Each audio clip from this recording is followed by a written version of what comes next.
Guerreiros e guerreiras, economia internacional, crise financeira a partir de 2007. Não é possível falar da crise a partir de 2007 sem fundamentarmos os seus fatos geradores. Tudo começou em 2001. Tivemos ataques terroristas a Torres Gêmeas. Isso mexeu com a confiança do povo norte-americano, a segurança. Não só a segurança, como no ano seguinte, em 2002, um dos baluartes mais importantes da economia norte-americana foi atacado. O mercado de capitais, a crise Enron, que foi fechada a maior empresa de auditoria do mundo, a Arthur Andersen. Os norte-americanos têm como principal fonte de aplicação de recursos o mercado de capitais. Estavam já inseguros e agora o mercado de capitais, que era o principal objeto de aplicação financeira, estava em dúvida. A incerteza fez com que os norte-americanos corressem para comprar imóveis. Imagine, norte-americanos comprando imóveis. O governo norte-americano observa esse movimento e percebe que, neste ambiente, existe uma forma de se resgatar o mercado de capitais. Estabelece um título chamado Prime. Esse título, ele é derivado dos contratos de vendas imobiliários que são feitos a partir daquele momento, durante um grande período de tempo. Esses títulos são suficientes para movimentar todo o mercado e, logo, são o lastro de todo o mercado de capitais norte-americanos. Como é natural, não existe possibilidade de se vender imóvel para alguém ou alguns durante o tempo determinado. Em um determinado momento, aquelas pessoas que tinham condições para a compra de imóveis já haviam sido contactadas. Os negócios já tinham sido feitos. Agora nós não podemos parar. O mercado imobiliário ainda era a principal fonte de recursos do mercado de capitais. Era do mercado imobiliário que vinham os derivativos, que eram negociados na Bolsa de Valores norte-americanos, e agora não dava mais para parar. Ainda não existia nenhum outro derivativo no mercado de capitais que pudesse substituir os derivativos primes, derivativos que eram fruto do mercado imobiliário norte-americano. Uma saída seria conceder crédito e habilitar pessoas que não tinham condições de comprar aqueles imóveis. E isso foi feito. Inicia-se um movimento de mercado de capitais, fruto de um contrato com alto risco. Este contrato gera então um derivativo denominado subprime. O subprime é o derivativo que decorre dos contratos de compra e vendas imobiliárias e esses de alto risco, grande possibilidade de não realização. Guerreiros, observem. Está fadado um título de alto risco a um dia explodir. Ou seja, a bolha um dia explodirá. E realmente aconteceu. Em 2007, aquele grande conjunto de pessoas que haviam comprado sem condições de pagar, começam a se tornar inadimplentes.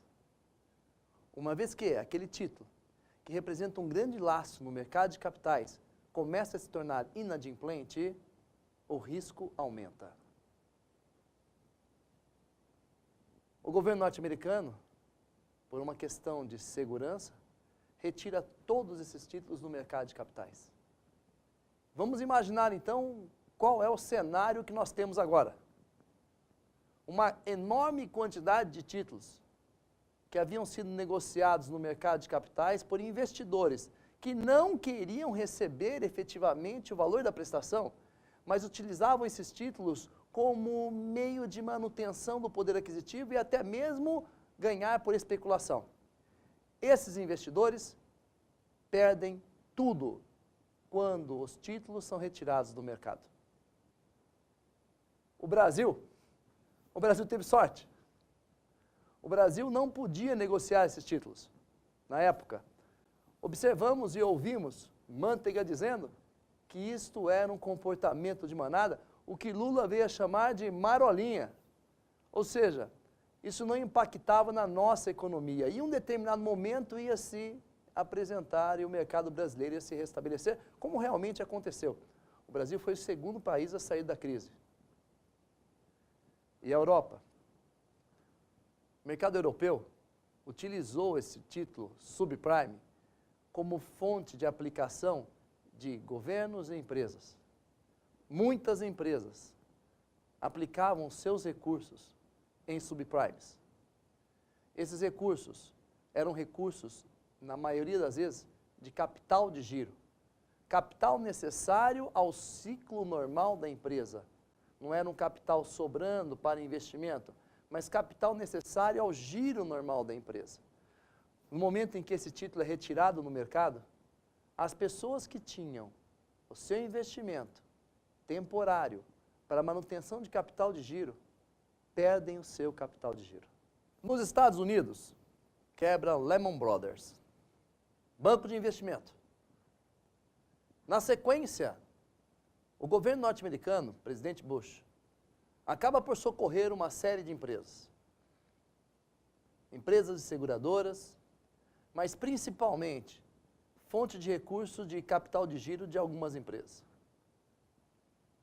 O presidente Bush é acusado de moral hazard, risco moral, no qual ele se defende dizendo que a ajuda a esse sistema financeiro foi necessário.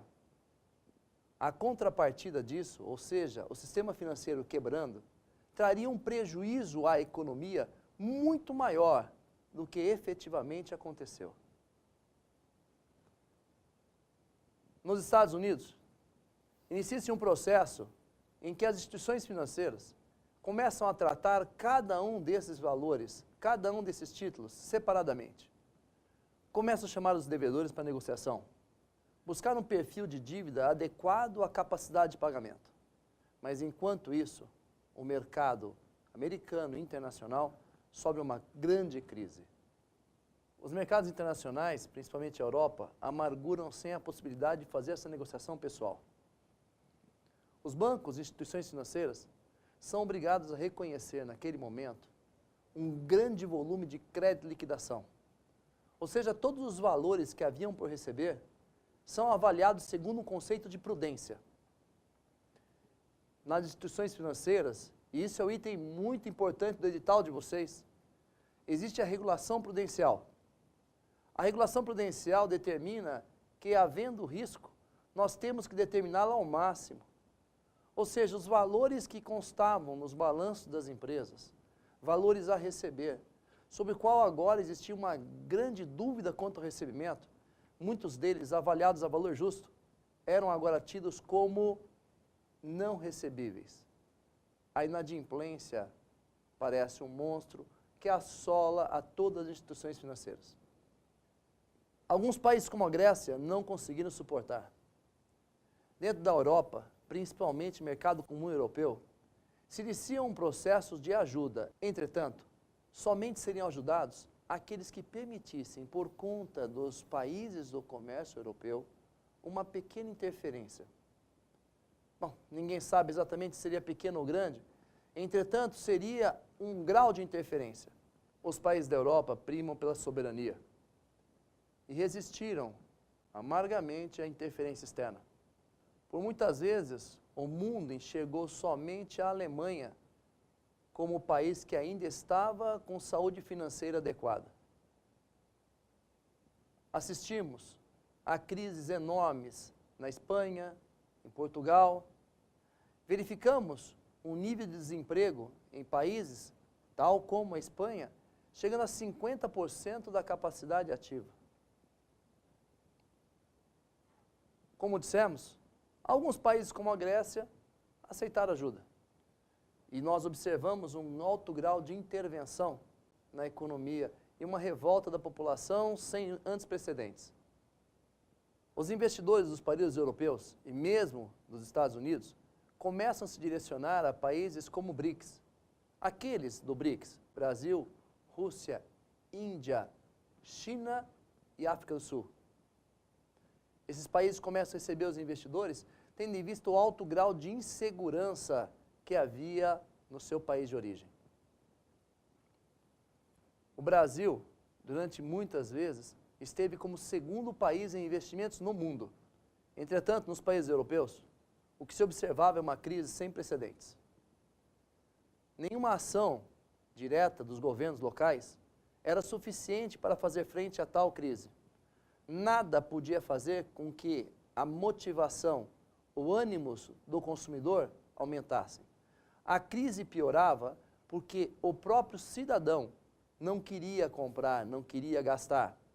Houveram alguns fatos, como na Inglaterra, da colocação de dinheiro para o povo e o povo devolvendo o dinheiro. Não se consome quando existe insegurança. Portanto, observem, a crise estava piorando por conta de não haver consumo. Se não existe consumo, não existe produção.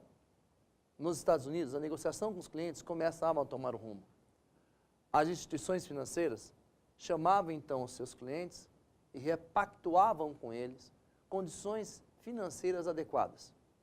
A partir do momento em que um determinado cliente insolvente repactuava numa situação que fosse possível de ser paga, essa situação saía da margem de inadimplência e passava a ser um título com adimplência adequada. Observa-se ainda no ano passado a publicação das instituições, observa-se ainda no ano passado a publicação das instituições financeiras norte-americanas, que apresentaram lucro nos seus balanços. Quando melhor observado, verificou-se que, na verdade, grande parte do resultado cabia a renegociações, que tinha trazido de um resultado de prejuízo de anos anteriores uma reversão de lucro para esse exercício. O governo norte-americano começa a anunciar, então, que a sua situação estava melhorando. A recuperação da economia norte-americana. Guerreiros, ainda hoje a economia europeia passa por problemas sérios. Exportando pessoal, muitos funcionários, muitos trabalhadores europeus buscando até mesmo países como a Argentina e Brasil. Acredita-se que essa crise por lá ainda vai demorar muito tempo. Eu não sei, guerreiros, se nessa prova haverá espaço para os últimos acontecimentos. Entretanto, observem, nas últimas semanas, houveram mudanças significativas na orientação norte-americana. Nós tivemos, a partir do momento que se divulgou uma recuperação no mercado norte-americano, um grande movimento nas bolsas. O Banco Federal norte-americano disse que deixaria de colocar dinheiro no mercado, que a economia já estava se recuperando. Com isso, iniciou-se um grande processo de especulação. O dólar subiu no mercado, começou a ficar caro. E todos os países, não só o Brasil, tiveram que começar a fazer práticas para combater, do ponto de vista monetário, esse aumento repentino. O Brasil trabalhou no mercado futuro tentando conter o valor do dólar. Num determinado momento, a informação do mesmo Banco Federal norte-americano dizendo que havia reconsiderado os fatos, que a economia americana não estava tão bem assim e que ainda deveriam continuar colocando recursos na economia. Observem, mais um movimento de crise. No mundo inteiro, nos principais jornais do mundo, sai o seguinte comunicado: fim do efeito manada. Considerou-se, então, aquele aumento de dólar dos últimos momentos como um efeito manada, alguma coisa que, na prática, não havia acontecido. Observamos agora que, logo na sequência, o dólar cai. O que havia subido 17% em 2 meses, e de uma hora para outra cai 11%. A crise internacional, fruto de 2007, ainda não acabou. Teremos muito a fazer, principalmente nos países europeus. É necessário que a Europa restabeleça o mercado consumidor. Não é suficiente que somente as ações estatais sejam adequadas para conter ou para o desenvolvimento de uma nação. É necessário que a população acredite que o povo acredite que a situação mudou e a partir daquele momento volte-se a investir. Guerreiros, a crise não terminou. Temos muito por ver. Obrigado.